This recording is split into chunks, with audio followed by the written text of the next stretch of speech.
Hello everyone, thank you for coming back. This video today is the last part of the Ielts General Writing Task 1 series that I've made. We've already done 2 videos. We've done a formal letter and we've done a semi-formal letter. And today in this video we're going to do a couple of examples of informal letters, just so that you know how to handle the informal letters, which are relatively easy. Actually, it's something that if you get involved in things like sending emails, etc., then you're pretty close already, I would think, in being able to write informal letters. I will also in this video give you some good ways of closing your informal letters, the sort of sayings that you want to have in mind to close an informal letter. So if that's what's interests you, let's get into the video now. Okay, before we go into the actual production of a couple of informal letters, let's just talk about the way we can conclude our letters. And we conclude our informal letters in an informal way. We use words like warmly. Looking forward to seeing you warmly, David. Or you can use yours truly. Now, yours truly is a kind of formal end to an informal letter, yours truly. You can use that in all sorts of informal letters, whether you're telling somebody that you're not really close to, etc., that the message you're giving them, and you can finish it with yours truly.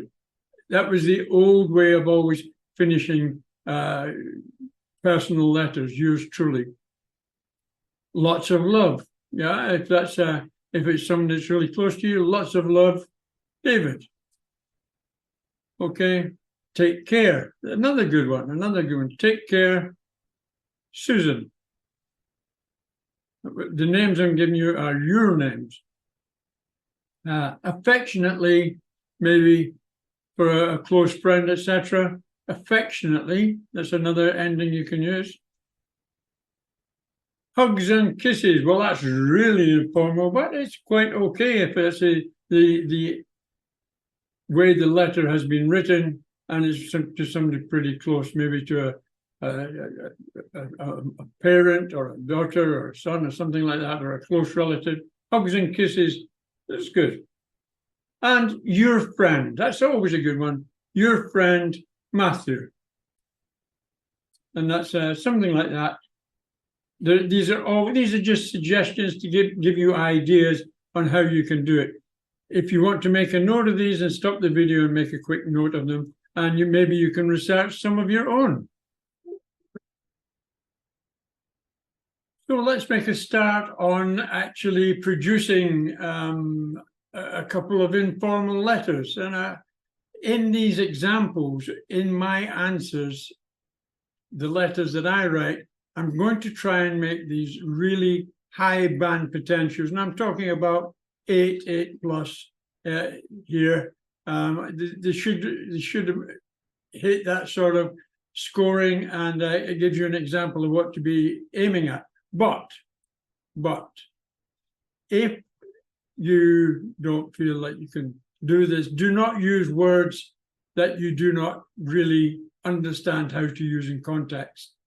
Stick with the vocabulary that you are fully aware of how to use and you're comfortable using it, because you can still get a very high band score with lower complex vocabulary if you use it in good context. And that's very, very important. So let's take a look at this first question that we're going to attempt to answer, which says, write a letter to your friend about a job opportunity you came across that they might find interesting. In your letter, you should give some details about the job, mention how you come across the job opportunity, explain why you feel the job would be suitable for your friend. Okay, tip number 1. Don't go off and start thinking about a friend, then what their skills are, etc. Think about you. What are your skills? And pretend you're the friend that's getting the letter, and you're going to amplify your personal skills in the way that the job is being offered. So think of your friend as you, and you'll find it much easier because you know what your personal skills are, and you can amplify them in your letter. So what we're going to tell them about, it's about a job that they might be interested in, meaning you. Give some details about the job. So what is your ideal job? You know, what's your ideal job? Mention how you came across the job opportunity. Now, how would you come across it? Probably in a newspaper or a trade journal, or maybe word of mouth. Someone told you about it. I'd say newspaper or a friend telling you about the job. That would be the two easiest ones to tackle. And explain why you feel the job would be just right for your friend. Why would that job be just right for you? Because you know that their skills include, what do their skills include? What do your skills include? Much easier to write about yourself than to try and think of some imaginary character that you've got to think about all this. And don't forget, you've only got 20 minutes to work out your answer and then to get it down on paper with a minimum of 150 words, aiming for about 170. And that's the way you should actually attack this question. So let's go on and have a look at the answer.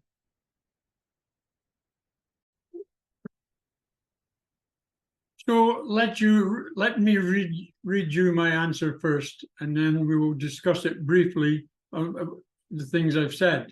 So let me read it to you. Dear Raj, my friend is named Raj. Dear Raj, I trust this letter finds you in great spirits and good health.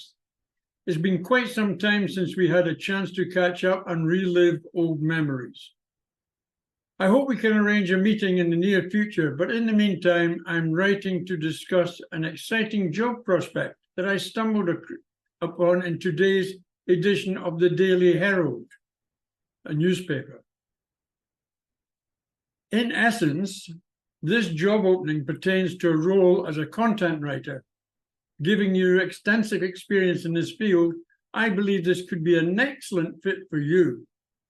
The position involves crafting a wide array of content across various subjects and niches, and the working hours are flexible to accommodate your style.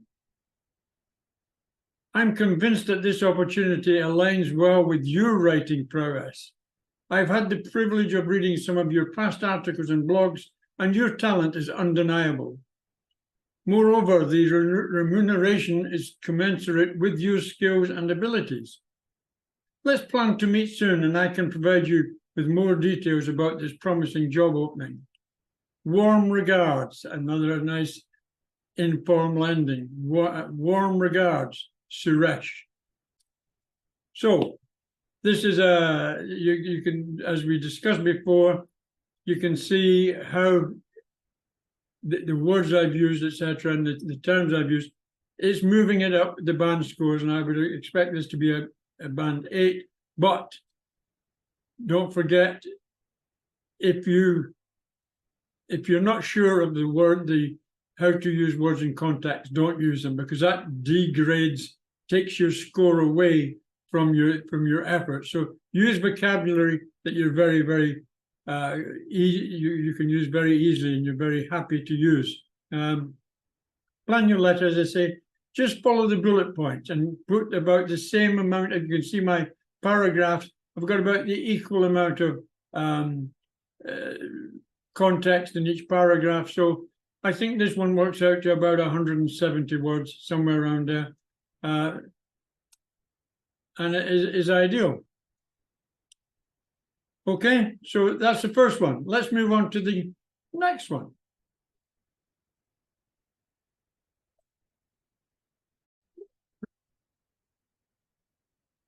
Okay, we're now looking at our second informal letter. So what is it asking for this time? A foreign friend of yours plans to visit your place and stay with you, but you are not available on that date. Give your friend another alternate date for the visit. In your letter, you should apologize for it. Explain what you are doing on that date, and then suggest to him or her an alternate time to come to visit. So, pretty straightforward questions, and if you follow the bullet points here, then no problem. Just try to split them up, 50 words to each aspect, and then it's complex vocabulary as you can manage. And don't forget, your punctuation is important. Your punctuation on your letter, very, very important to make it roll smoothly, and your grammar also. So let's take a look at my answer for this particular question. So the answer to the last question: Dear Mia, I received your message regarding your upcoming visit to my town. I must express my genuine enthusiasm and joy at the prospect of hosting you. However, I must extend my apologies in advance for the matter I'm about to address. The date you mentioned, March the 15th, unfortunately clashes with a prior commitment on my end. On that date, I have a prior engagement that requires me to be out of town for the entire day. If this situation weren't as important as it is, I wouldn't dream of suggesting an alteration. In fact, I've been eagerly anticipating the chance to reunite with you for several months now. Is there any chance we could consider rescheduling for a different date, starting from the 16th of March? I'm completely available and would be absolutely thrilled to have you as my guest for as long as you like. I'm confident that our time together will be nothing short of delightful and filled with unforgettable moments. I truly regret any inconvenience this might cause and wholeheartedly look forward to our impending meeting. With affection, Lena. With affection. There's another way of ending your informal letter, with affection. We mentioned before, affectionately. Similar, same with affection. Okay, so that's the answer to the second question. And once again, you can see that it's quite a high band score letter, and this is the sort of thing you should be aiming at. And I hope you get that. Well, that completes our video for today. Not only does it complete our video for today, but it completes the series of 3 videos on the Ielts General Writing Task 1. And we covered all 3 different types of letters that you could be possibly asked to produce on the day of the test. In my next video, I will be talking about the Task 2 aspect of the writing test, which of course is the essay. Look forward to seeing you then. Bye for now.